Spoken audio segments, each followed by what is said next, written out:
أعوذ بالله من الشيطان الرجيم. بسم الله الرحمن الرحيم.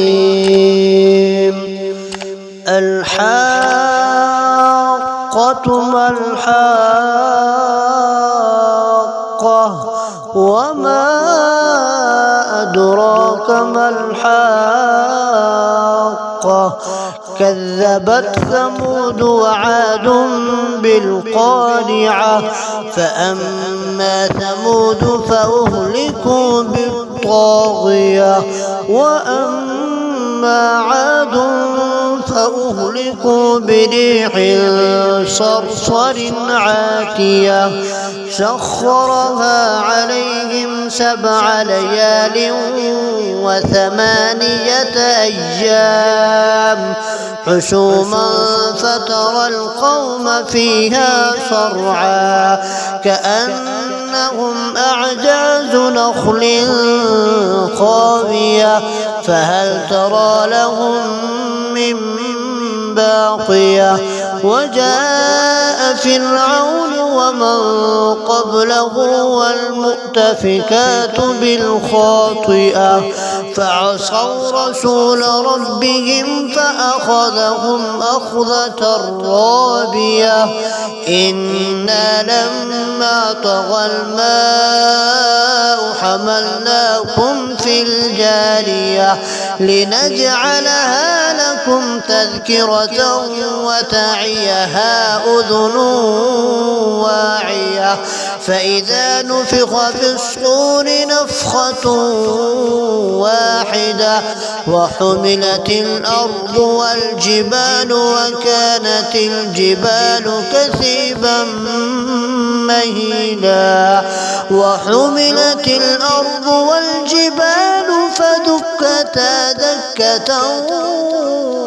واحدة فيومئذ وقعت الواقعة وانشقت السماء فهي يومئذ واهية والملك على أرجائها ويحمل عرش ربك فوقهم يومئذ 8 يومئذ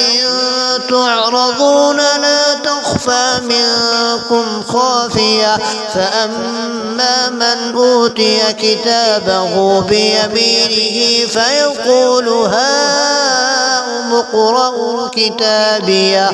إني ظننت أني ملاق حسابيه فهو في عيشة راضية في جنة عالية قطوفها دانية كلوا واشربوا هنيئا بما أسلفتم في الأيام الخالية وأما من أوتي كتابه بشماله فيقول يا ليتني لم أوت كتابيه ولم أدر ما حسابيه يا ليتها كانت القاضية ما أغنى عني ماليه هلك عني سلطانيه خذوه فغلوه ثم الجحيم صلوه ثم في سلسلة ذرعها 70 ذراعا فاسلكوه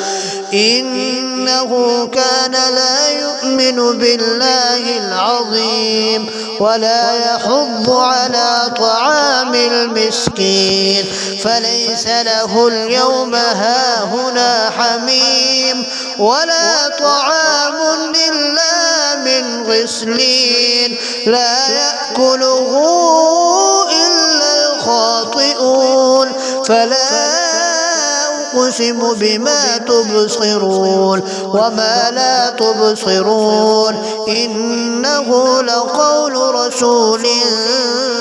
كريم وما هو بقول شاعر قليلا ما تؤمنون ولا بقول كاهن قليلا ما تذكرون تنزيل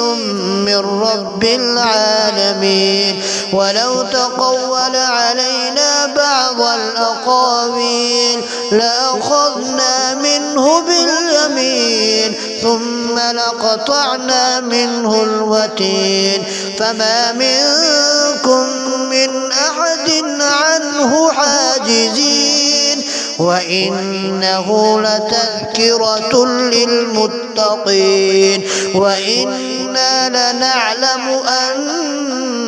منكم مكذبين وإنه